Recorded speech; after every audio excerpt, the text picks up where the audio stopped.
नमस्कार, स्वागत है आपका हॉर्नबिल टीवी भारत पर। आइए एक नज़र डालते हैं आज की खबरों पर। गुरु पूर्णिमा के पावन अवसर पर मुख्यमंत्री विष्णुदेव साय अघोर गुरुपीठ ब्रह्मनिष्ठालय बनोरा पहुंचे और उनके साथ वित्त मंत्री ओपी चौधरी भी मौजूद रहे। आश्रम में प्रियदर्शी बाबा राम से आशीर्वाद प्राप्त किया और प्रदेश वासियों के खुशहाली की कामना की।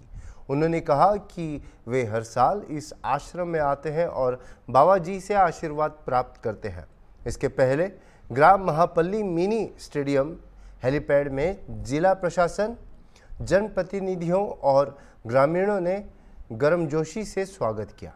बनोरा से वे सड़क मार्ग से कोसमनारा बाबा धाम के लिए रवाना हो गए, जहां सत्यनारायण बाबा जी का भी दर्शन कर प्रदेश के खुशहाली की कामना करेंगे। पावन दिवस है तो सबसे पहले तो समस्त छत्तीसगढ़ वासियों को गुरु पूर्णिमा की बहुत बहुत बधाई, शुभकामनाएं। और हम हर गुरु पूर्णिमा में आते हैं बनोरा अवगढ़ आश्रम, पूज्य श्री प्रियदर्शी बाबा जी का दर्शन करते हैं, उनका आशीर्वाद प्राप्त करते हैं और आज आए हैं, उनका दर्शन हुआ है, उनसे आशीर्वाद लिया। सावन का पवित्र महीना आज सोमवार से शुरू हो चुका है। सुबह से ही बस्तर जिले के विभिन्न शिव मंदिरों में भक्तों का तांता लगा हुआ है। शिव भक्तों के द्वारा महादेव को जल और दूध से अभिषेक कर फूलों से उनका श्रृंगार किया जा रहा है। इसके साथ ही शिवालयों में विधिवत पूजा अर्चना की जा रही है। शिव भक्त बेलपत्र, चंदन, गंगाजल, दूध, धतूरा आदि का चढ़ावा चढ़ा रहे हैं। वहीं कांवड़ यात्रा भी शुरू हो चुकी है। आपको बता दें कि सावन के पहले सोमवार को शिव भक्तों में गजब का उत्साह देखा जा रहा है। अपने आराध्य के पूजा अर्चना के लिए शिवालयों में भक्तों की भीड़ उमड़ी हुई है। पहली सोमवार के अवसर पर शिवालयों को आकर्षक रूप से सजाया जाता है। इसके साथ ही कई स्थानों पर विशेष कार्यक्रम का आयोजन भी किया गया है।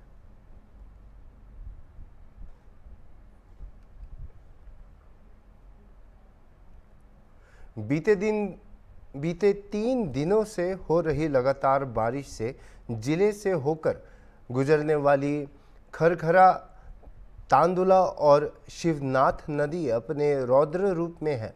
2 दिन पहले मोगरा बैराज से 36,000 क्यूसेक पानी नदी में छोड़ा गया था, जिसके बाद शिवनाथ नदी का जलस्तर बढ़ गया है। महमरा एनीकेट से 6 फीट ऊपर पानी बह रहा है। वहीं जिला प्रशासन किसी भी आपदा से निपटने के लिए अलर्ट मोड पर है। वहीं नदी के तट पर आने वाले डूबान क्षेत्र में आने गांव में मुनादी करवा दी गई है। वहीं नदी के किनारे ईंट भट्टों में भी जिला प्रशासन द्वारा पैनी नज़र रखी जा रही है। आपको बता दें कि 2 वर्ष पूर्व भी दुर्ग जिले में बाढ़ की स्थिति बन गई थी, जिसके बाद बाढ़ पीड़ितों के रेस्क्यू करने में प्रशासन के पसीने छूट गए थे। कि लगातार शिवनाथ नदी का जल स्तर बढ़ा हुआ है। आसपास के जो बाढ़ प्रभावित क्षेत्र है, क्या स्थितियाँ परिस्थितियाँ है? देखिए, लगातार बारिश भी हो रही है और जो महमरा बैराज है शिवनाथ नदी का, वहाँ से भी लगभग 36,000 क्यूसेक पानी कल छोड़ा गया था, जिसकी वजह से बाढ़ की स्थिति है। और वैसे किसी प्रकार की जनहानि की शिकायत भी नहीं है, जांच भी, मतलब जनहानि की किसी प्रकार की सूचना भी नहीं मिली है। और कल 10 लोग जो NH में काम कर रहे थे, जो फंसे हुए थे, जिनको कल SDRF की टीम के द्वारा और हम सभी मौजूद थे वहाँ पर, और रेस्क्यू करके उनको सुरक्षित बाहर निकाला गया है। और अब तक सभी जितने भी ईंट भट्टे वगैरह में थे, पहले से मुनादी करा दी गई थी और सूचना दे दी गई थी कि कोई भी जो ईंट भट्टे हैं या अन्य ऐसे बाढ़ग्रस्त जगह पे है, उन तुरंत वहाँ खाली कर दें। और ये प्रॉपर सूचना दे दी गई थी, जिसकी वजह से अभी किसी प्रकार के कोई भी व्यक्ति फंसा हो इसकी जानकारी भी नहीं मिली है और लगभग सभी लोग अपने अपने गाँव में सुरक्षित हैं। सर, जिस प्रकार की आगामी बारिश की जो स्थितियां जो बनी हुई हैं, तो किस प्रकार की तैयारी जिला प्रशासन द्वारा की गई है सर? देखिए, क्योंकि हमारा जो दुर्ग जिला है, लगभग 3 नदियाँ यहाँ पर आती हैं। शिवनाथ नदी है, तांदुला नदी है और खरखरा। ये तीनों के आसपास के जो गांव हैं वो डुबान क्षेत्र में आते हैं, जिसमें पहले से ही अलर्ट जारी कर दिया गया है। और 2022 में जैसा बाढ़ की विकट स्थिति उत्पन्न हुई थी, वैसे संभावनाएं कम है और फिर भी उसी अनुरूप में सभी को सूचना जारी कर दी गई है ताकि सभी अलर्ट रहें। नगर निगम कार्यकारिणी की बैठक में कई अहम प्रस्ताव पर मुहर लगी।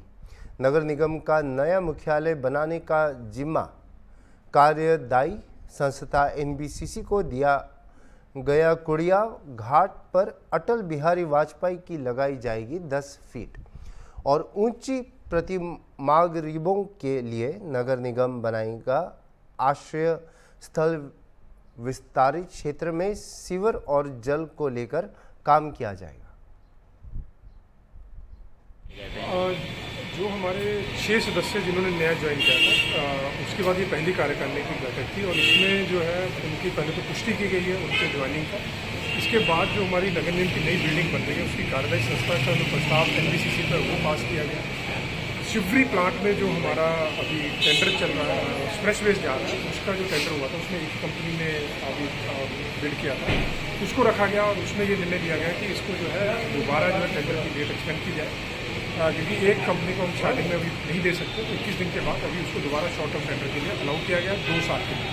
और वेस्ट टू एनर्जी प्लांट लगाने के लिए जो है नगर निगम अगले 30 साल की प्लानिंग के लिए भी जो है कार्यकारिणी ने पास किया है। इसके अलावा सीवर और जलकर की जो प्रॉब्लम है उस पर चर्चाएँ हुई है और जो प्रस्ताव रखे गए थे नामकरण के उसको पास किया गया है। उसमें से 4 प्रस्ताव को और प्लस 2 ये कहा गया कि कमेटी को दिया जाए और वो करें। 2 जमीन के प्रस्ताव थे जिसमें जो है शहरी गरीब के लिए आश्रय स्थल बनाने के लिए दूरा को जमीन के प्रस्ताव को पास किया गया है।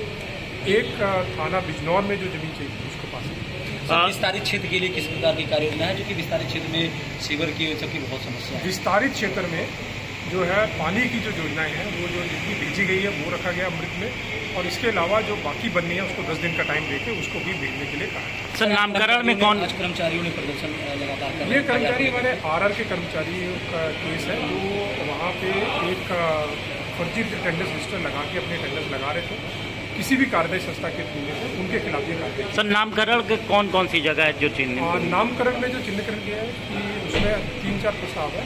एक है माननीय अटल बिहारी वाजपेयी सर का जो एक मूर्ति लगना है अपने उसमें वो है और माननीय परशुराम जी के नाम पे है। इस तरह से अलग अलग 3 प्रस्ताव। सर, जो नया मुख्यालय है उसको भी बनाने का कोई प्रस्ताव, कोई कंपनी का चयन या शासन में भेजने? कार्यदायी संस्था किया और शासन को उसको भेजने का गया है और उसमें एनबीसीसी कार्यदायी संस्था के लिए नामित करने। मोड़ासा के कोलीखड़ गांव में एक युवक की मौत के मामले में शहर ने देखी भावुकता।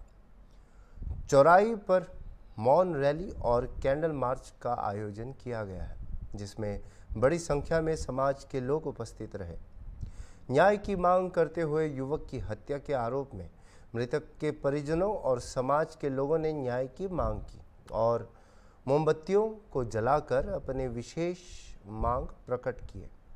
अंतिम यात्रा के दौरान उनका शव कॉलेज के लिए निकले।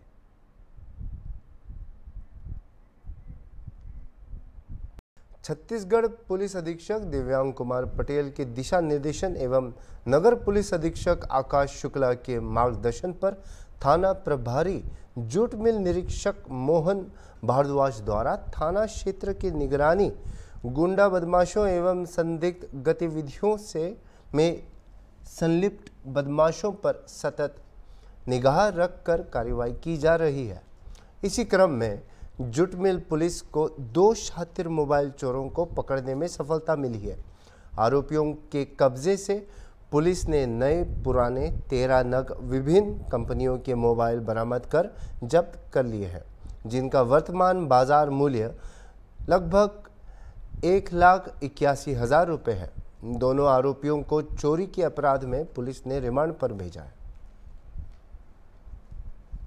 चोरी के मामले में सफलता मिली है।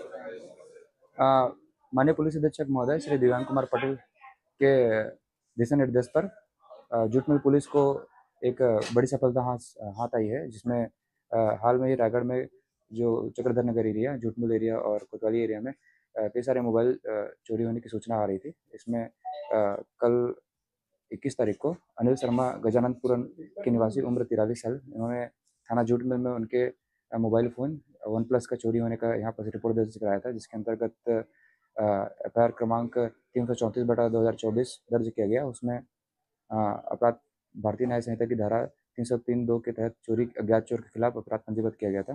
पुलिस ने अपने मुखबिर को अलर्ट करने के बाद में पता चला पुलिस को कि एक व्यक्ति है जो कि ट्रांसपोर्ट नगर के पास में चोरी का मोबाइल सेकेंड हैंड बेचने की कोशिश कर रहा है। अपने मुखबिर की सूचना के बाद में और घेराबंदी करने के बाद में हमने मार्शल यादव उम्र 22 साल निवासी मिट्टी मुड़ा को वहाँ पास से अपने हिरासत में लिया, जिसके पास से हमें 6 मोबाइल फ़ोन की लगभग कीमत 90,000 रुपये मिला। और उसे सख्ती से पूछताछ करने के बाद उसने अपने जान पहचान का बंदा जिसका नाम था दिलीप दास, उसका नाम बताया। फिर उसे भी हमने तुर्कमुड़ा के पास से गिरफ्तार किया। दिलीप दास उम्र 23 साल, रहने वाला उड़ीसा जिला बरगढ़ का है और उसके पास से 7 मोबाइल फ़ोन लगभग कीमत 91,000 रुपये हमें यहाँ पास मिला है। और ओवरऑल कुल जब्त मसरूक़ा की कीमत है लगभग 1,81,000 और 13 मोबाइल फ़ोन। तो अब इन्हें आज प्रॉपर गिरफ्तारी करने के बाद में न्यायालय समक्ष पेश करके जुडिशल रिमांड में भेजा जा रहा है। सर, जिस तरह से चोरियों की घटनाएं बढ़ रही है, तो क्या लगता है कि इनका कोई गैंग है या फिर अकेले अकेले ही कर रहे हैं चोरियां? हाँ, अभी जितना हमको पूछताछ चला है कि ये लोग एक दूसरे को जानते हैं और ये लोग खास करके जो शराब दुकान हो गया, ये सब जगह में चोरी वगैरह करते हैं जहाँ पास ज़्यादा भीड़ रहती है। और आगे की पूछताछ में हमको जो कुछ भी विवेचना में सामने आएगा तो हम इसका पता लगाएंगे और आप लोग को सूचित किया जाएगा। सर, आगे में अभी जन्माष्टमी मेला चालू होने वाला है, इसमें शहर में भीड़ भाड़ का लोग बहुत ज़्यादा रहेगा, तो उसके लिए चोरियों और छिनताई से लेकर संबंधित क्या तैयारी? तैयारियों के मामले में अगर कहा जाए तो जैसे कि हम अभी अपना इंटेल जो है, ये जो चोर पकड़ाए हैं इनसे हम पता लगा रहे हैं कि और कौन कौन से व्यक्ति इसमें शामिल हो सकते हैं। इसके साथ भीड़ भाड़ में हमारा जो पुलिस का सुरक्षा व्यवस्था रहता है, उसमें हमारी जो सिविल टीम रहती है, साइबर की हमारी जो टीम रहती है, वो भी भीड़ के बीच में रहेगी। और ऐसा कुछ घटना हमारे पास तुरंत सामने आता है तो हम उसके ऊपर तत्काल प्रभाव से एक्शन लेंगे।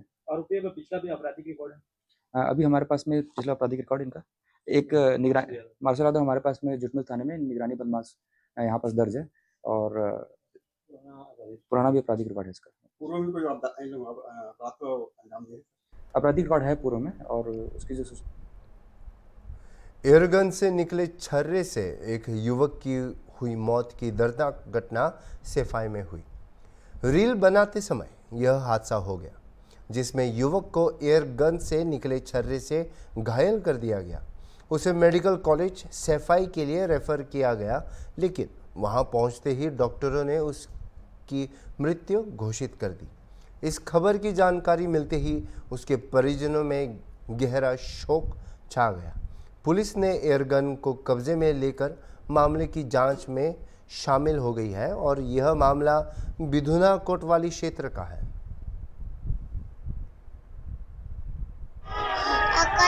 गोली मारी। किसके? पापा। कौन कौन था उनके साथ में? 2 लोग थे। 2 लोग थे। आज दिनांक 22 जुलाई 2024 को पूर्वाह्न 11 बजे के आसपास प्रभारी निरीक्षक बिधुना के सूचना मिली कि मोहल्ला आदर्श नगर कुरपुरा में गजेंद्र साक्य पुत्र श्री बालक राम साक्य उम्र लगभग 30 वर्ष की गर्दन में गोली लग गई है। इस सूचना पर प्रभारी निरीक्षक बिधुना मैं फोर्स तथा मैं सीओ बिधुना तत्काल मौके पर पहुंच गया था। मजरूब गजेंद्र को परिजन पहले CSC बिधुना ले गए थे। डॉक्टरों द्वारा गंभीर स्थिति देखते हुए medical college Saifai Etawah refer कर दिया गया था। मजरूब गजेंद्र को मेडिकल कॉलेज सैफई के डॉक्टरों द्वारा मृत घोषित कर दिया गया है।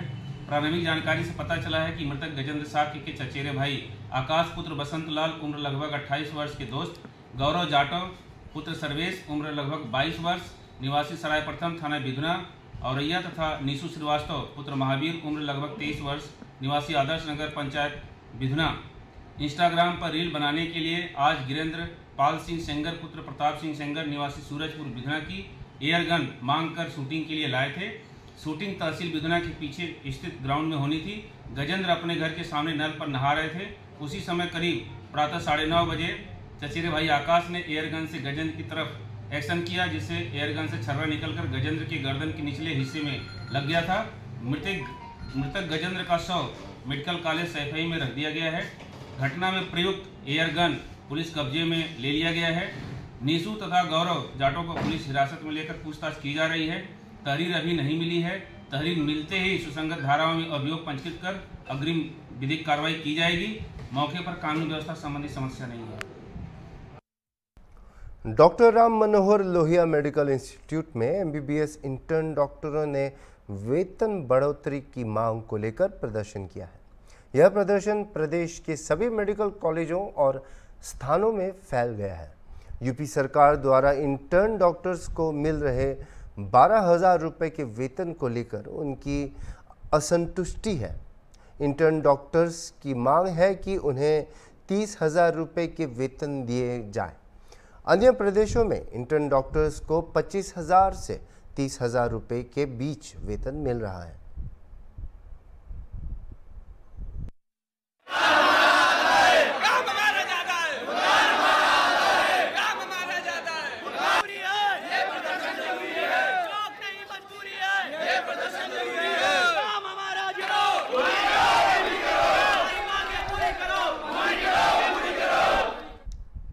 अभी के लिए इतना ही और खबरों के लिए देखते रहिए हॉर्नबिल टीवी।